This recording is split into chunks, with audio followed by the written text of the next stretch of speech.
Welcome to another of our podcasts for the Focus on Fake series, funded by NATO Public Diplomacy and brought to you by the Defence and Security Circle of the National Liberal Club based in Whitehall, London. Today we've got Professor Mubin Shaikh. Mubin is somebody who has a great story to tell, but also is Professor of Public Safety and is a counter-extremism expert. He's young enough to understand what's happening in this digital era, but he's experienced enough to give us some context. Mubin, thank you so much for coming on board for our talk. Noel, thank you so much for having me. My pleasure. And we know that you're from Canada because you're polite, you've got some sunshine in the background, and also Canada has placed itself always at the forefront of the efforts of NATO. And I know that you're zooming in to us from the eastern part of Canada. So thank you for sorting it out during the time zones. So what's happening? The world is in turmoil, and we've got Canadian troops in Eastern Europe. We've got things that are happening in Hong Kong that you couldn't believe 5 years ago. And we've got, of course, the departure of the West from Afghanistan. So big things have happened, and we're still getting toxic stories on our devices. So what's your take, seeing you spend all your professional life surrounded by young people? Yeah, I mean, I guess I can say I'm old enough to have been around before the internet. When I was very young, it was still the bulletin board system, and then we had the bauds per second modem system, and then the internet was born. And I remember even in my own personal history, my personal experiences with radicalization, and I think we're going to get into that a little bit later. But very briefly, my backstory is that, when I was 19, I did go down the radicalization or into the radicalization rabbit hole. And this would have been in the mid 1990s. And I remember consuming a lot of the so-called jihadist materials on CDs. And then these video clips that were on CDs were then put onto password protected chat forums and other forums where you could download this stuff. And so this was the beginnings really of social media. I mean, there was no social media at that time. So I've kind of lived through the birth and genesis and evolution of what we now kind of almost take for granted in this world of social media. So having seen how things have progressed from really the early to mid 90s and to where we are today, it's been a massive change in the way in which the kinds of information that are put out there and the various means by which that information is then accessed by individuals with no controls, no filters. It seems like it's just a free-for-all now. And this, I think, is one of the major reasons why we face this disinformation threat that we're currently facing. Well, it's interesting that our program, funded out of Brussels via NATO, is looking at three, I think, tribes. Young people, and when we say young people, that's people under 35. And you know, and I know that a 34-year-old dentist or accountant is very different to a 24-year-old university student or a 14-year-old in high school. So we are talking, a very much an evolving space. But the other two groups that the program is reaching out to are people in the political process. And we're not just talking politicians, we're talking politically aware, active people who do things in politics, who are involved, and also people who are content creators.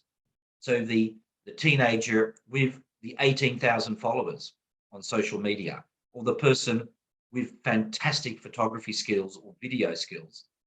And in some ways, these three tribes seem to be consuming and being impacted by the digital powers, the big platforms, in somewhat difficult and different ways. What's your take on these tribes? Do they have any linkages, or are they really in silos?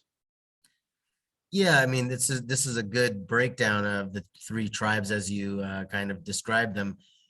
You can imagine that these tribes were born in the age of social media. They have been incubated in this social media ecosystem. So when I was talking about, I mean, I'm 46, and I can look back and, say here was a time when there was no social media.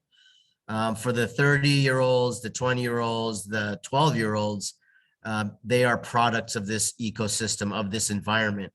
And, they have been born into this. They have grown up using these platforms, taking advantage of or being on the receiving end of the harm from this, insanely quick data transfers and data exchanges.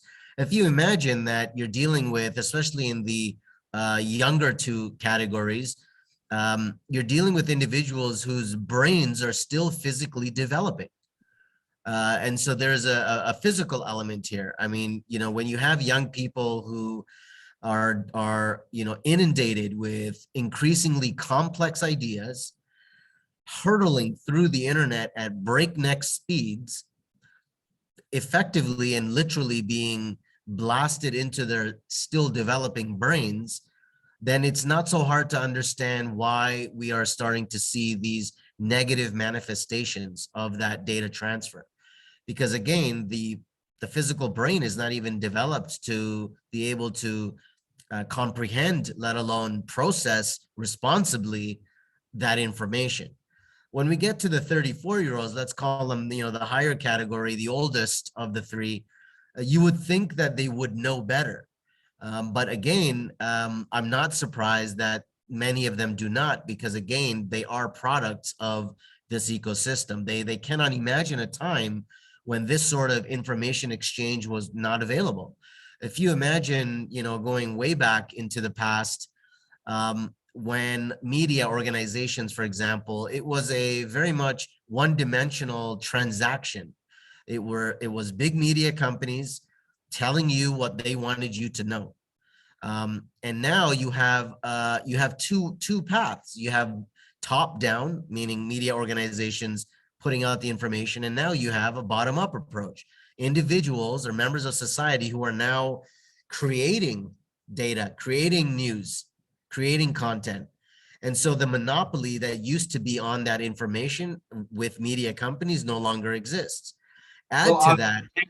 Yeah, I was just going to say, if I could just butt in here, I was just thinking how dominant the Canadian broadcaster was, the Globe and Mail newspaper, the whole range of top-down players in a country like Canada that tried to reach all of either the English or the French-speaking communities, and just like we have at the BBC in Britain, or the big newspapers in Germany, they used to control the way we looked at things, and now there is no certainty that people are processing the information in that traditional way.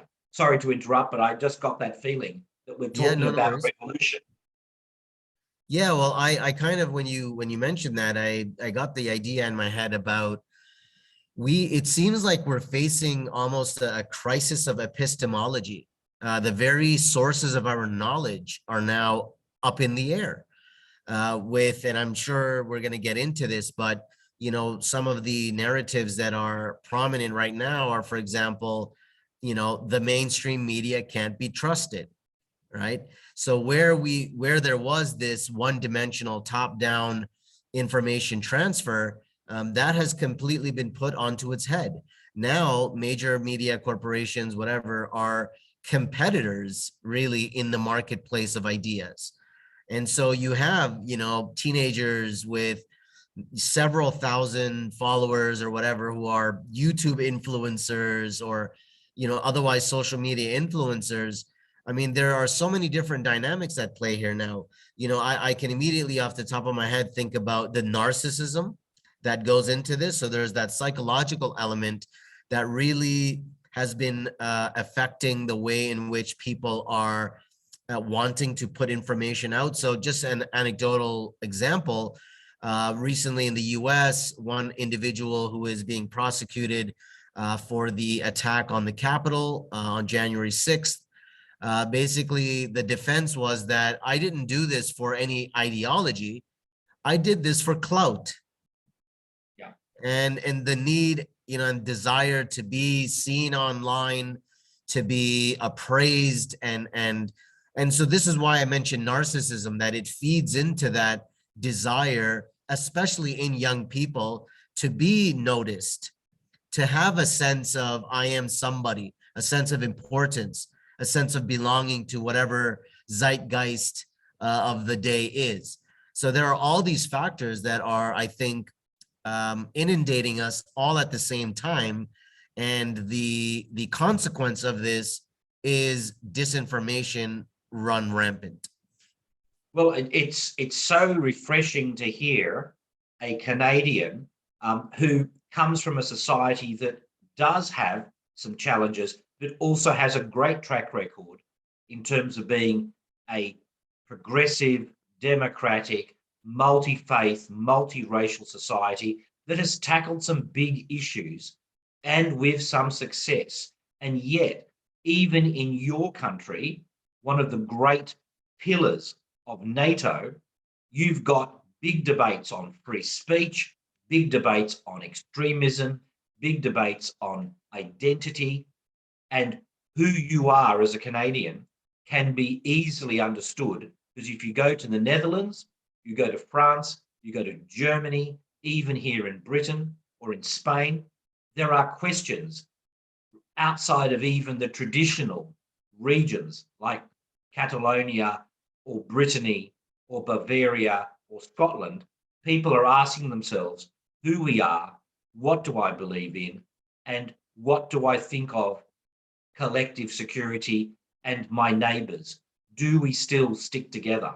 And these are really challenging times when the outside world, beyond NATO's boundaries, seems very toxic and very dangerous.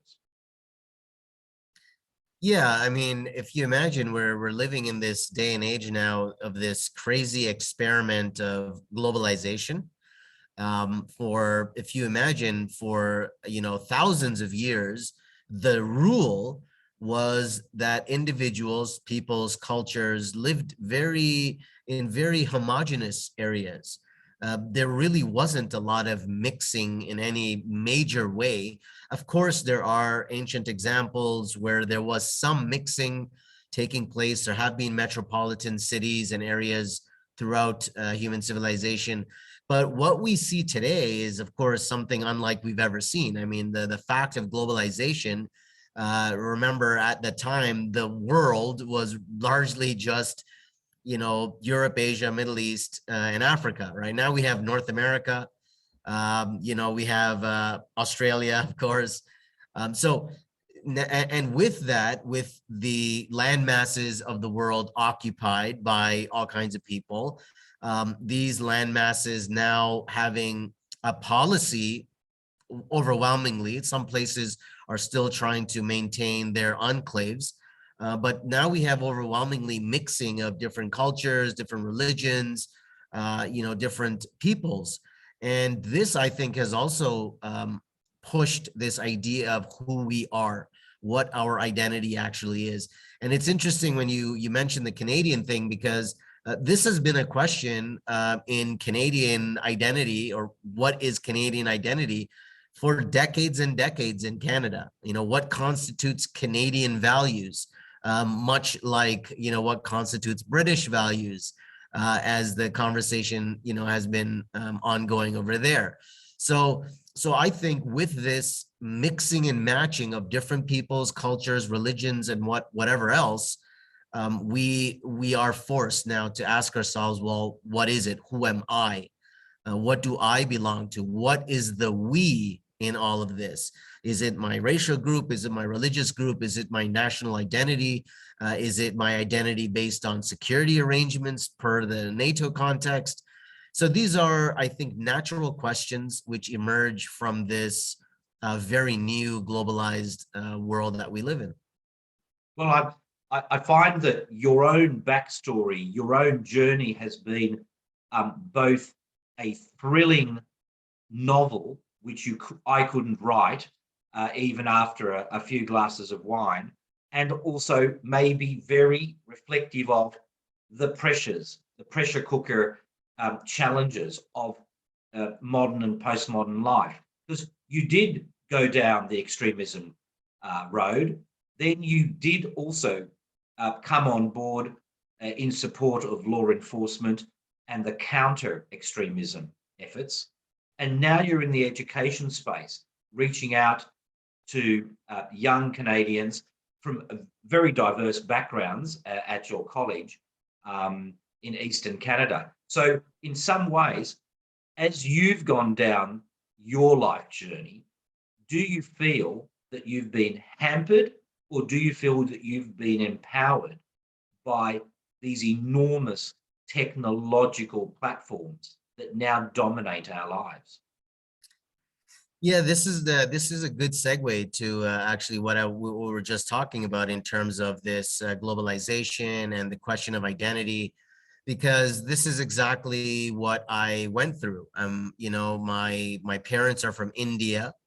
My father was sent to Britain in the 60s, when, you know, my grandfather, so my father's father, his brother had gone to the UK as a laborer and basically set up shop. Then my grandfather sent his son, my father, to go live with his uncle in the UK. So you have this Indian guy, my father, born and raised in India, now in his teenage years and early adulthood in Britain. And it just so happened that the telecommunications giant Bell Canada had a job fair in the UK.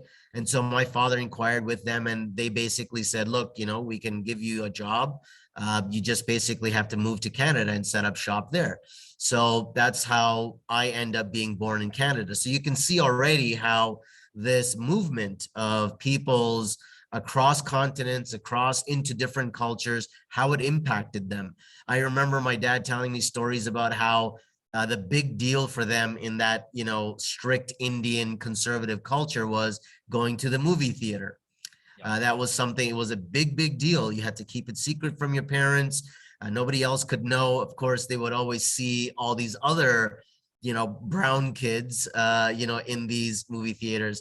So when I'm born and raised here in Toronto, Canada, I go through a similar identity navigation process, because my culture and my religion is calling me to one thing, but me being a student in a very secular public school is calling me to something very different, in many times in complete opposition to what my culture and my religion was calling to. So as I navigate through my early years, developmental stages, I don't even know it at the time, but I am going to have, and later on what ends up manifesting is a major identity crisis. And I think, if I can just make the note here, that I think a lot of the issues and challenges that we deal with specifically regarding extremism comes from identity conflicts. Where you have kids coming from these different cultures, first generation, second generation, still haven't quite, even those that are second generation, maybe even third, still haven't quite settled their identity. And so it is an ongoing conflict. It's an ongoing process. So for me, I went through this identity crisis, and it culminated in when I was 18, 19 years old, when I decided, you know, I laugh at it now, but you know, I had a house party while my parents were gone. And of course, while my parents were gone, my father had told his brother to check on the house while he was gone. So in the middle of the house party, my uncle, my father's oldest brother, bursts through the door and basically sees all this debauchery and defiling of this conservative religious household that that represents his culture. So that it's at that point I decide that I need to make a very hard choice. It's either I'm going to go all out religious or I'm going to go all out secular. And so I decided I'm going to go all out religious. And that's what really propelled me into radicalization. And then which led me to my extremism, where I came to subscribe to a very authoritarian worldview, very an authoritarian Islamic interpretation. What we might use the term we might call is Islamism. I was a supporter of violent extremist groups that were conducting various campaigns around the world. This is in mid 90s to the late 90s. There was the Chechen War that took place. The Russians invaded Chechnya. And that was the first place that really I desired to go and join the fight as a foreign fighter. Thinking about the context of ISIS foreign fighters today, I wanted to go and fight in Chechnya and join the fighters there. So that's the kind of trajectory that I went on. And then, I kind of kept that up for about 5 or 6 years, going further and further down the rabbit hole until 9/11 happened. And 9/11 was actually a wake-up moment for me when I realized to myself, hold on a second, I get, fighting the kuffar and defending Muslim lands and all that, but flying planes into buildings, I must have missed that chapter in the Quran in all my years. So that actually prompted me to decide I need to study my religion a little better, because I just had a very superficial manifestation of religion. And so this is why I use the term often extremism, or, violent extremism, or terrorism in Islamic costume, where you have people, young people in particular, who are having these identity conflicts and who don't know who they are, and then deciding, well, let me just put on this costume of, super Muslim, and my life will be okay, and I'll live happily ever after. And a lot of people realize, like I did, that there's no such thing as living happily ever after in that context, right? Those are fairy tales. Life is rough, life is tough. And so I would actually end up moving to Syria. I lived in Syria for 2 years, studied Arabic and Islamic studies, taught English, studied biblical studies, actually by distance education through a Canadian university. So this opened my mind up and expanded my cultural horizons. And in 2004, I would actually return back to Canada. I would become a walk-in for the Canadian Security Intelligence Service, and was recruited to conduct infiltration operations in both human networks as well as online in social networks, in the still developing social network space. And so this is 2004, right? I mean, think about how long ago that is in terms of the data space that we're in now. And so I've seen a lot of things develop in that context as well.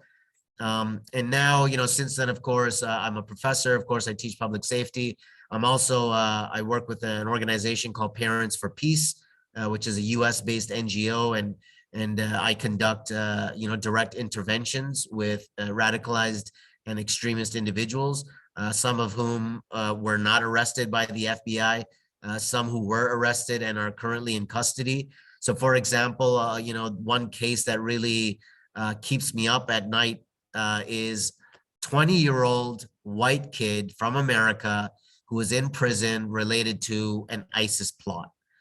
And I just look at, I look at him and I kind of see images of myself in him when I was his age.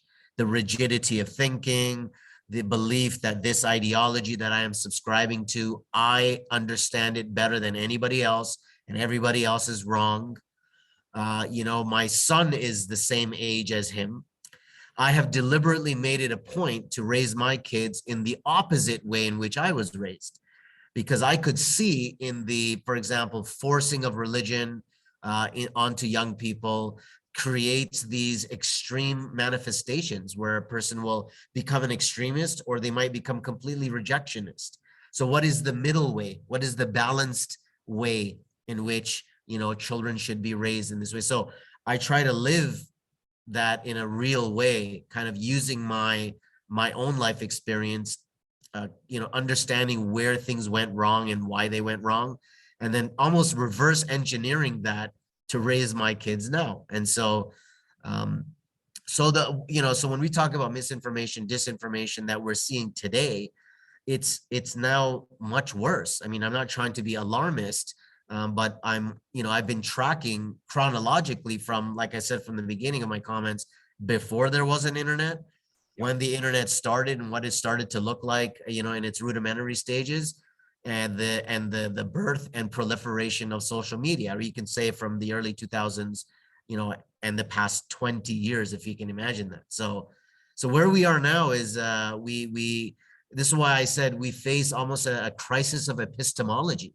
that the very sources of our knowledge are up in the air and are under question now.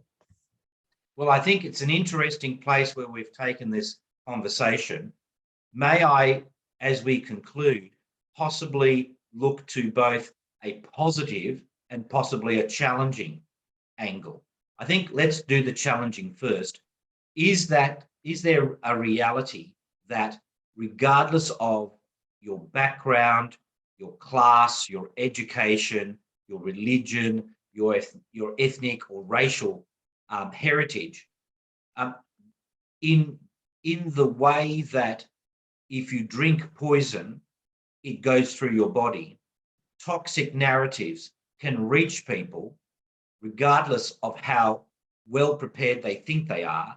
Maybe they're even a police officer or a military person or somebody who's well educated or somebody who's incredibly skeptical or cynical, but it gets under your skin. It gets through to you because it seems that toxic narratives are coming out of sophisticated troll farms and also from state players, criminal gangs, and really ugly ideologues who are fanning division, hate, misogyny, racism, you name it, anti-Semitism, Islamophobia, everything under the sun, as they say.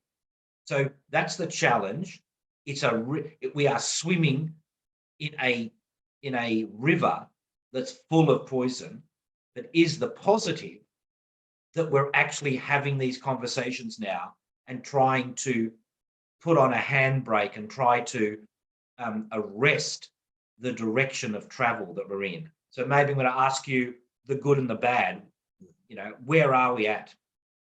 Yeah, you actually raised a good point about, and this is a good concluding point, because we kind of feel the spectrum now, and at the end of the spectrum here is this weaponization of information by state players, and where you have a lot of investment, a lot of technological investment and innovation that is being applied just for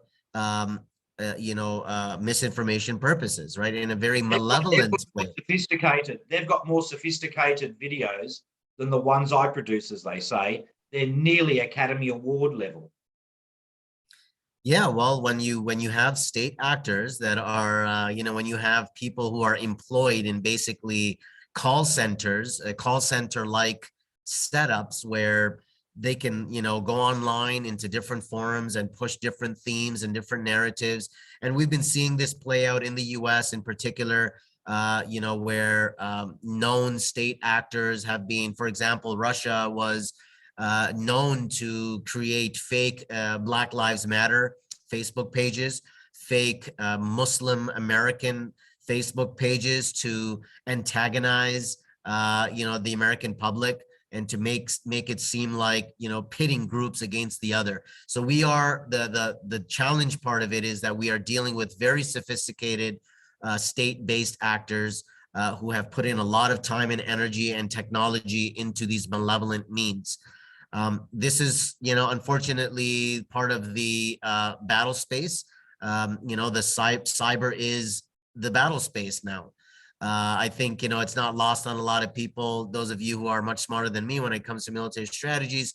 But when the next war breaks out, and it seems like, we're at the verge of the next big war at any given moment, the cyber component is going to be a very significant component of that. And not just the cultural stuff, but of course also the data theft and identity theft and all those sorts of things. But on the positive side, we should always have a positive thought, because we cannot just sit down and take it and just kind of throw our hands up and admit defeat. So number one is definitely going to be having these conversations so that there is a general level of awareness across the board, whether it's a military member or military organization or a political organization, whatever it is, whether it's, the young Muslim guy being radicalized, or like the white Christian, military soldier who is in a professional army and has access to professional, arms. It's the same effect. Radicalization is not just a condition that affects brown people. It's part of it's a normal psychological human process. If we're talking about sense of meaning, belonging, and identity, these are things that are found across the board. Doesn't matter what your background is, racial, religious, cultural, national. As human beings, we go through this. We have these debates within ourselves. So number one is going to be that general level of awareness of what is actually taking place. And number two is going to be, I think, a groundswell of natural responses. So I don't know how invested I am in state-driven top-down approaches to countering disinformation. I think the solution here is to, once this awareness has been kind of spread at the educational institution levels and social, just social activists in general, it will be through that grassroots effort that we will actually be able to inoculate a lot more people than if it was a state-driven top-down approach of, hey, this is how we want you to think, which, is just not going to work in this environment where people can get access from whatever sources they so desire. Well, we've been very lucky, Professor Mubin Shaikh. Your words, your wisdom, but also your incredibly upbeat Canadian perspective. It's great to have always Canada as a great ally, a great friend, and be it London, Brussels, or anywhere in Europe. And I know, especially in the eastern flank of NATO, Canada is greatly admired. And thank you for helping to share the burden and shoulder the responsibility in these difficult times. Thank you so much. I look forward to having another conversation with you in the new year, and hopefully not when we're at war. Hopefully. Thank you for having me. Merry Christmas, Happy New Year, and we'll see you again. Thank you.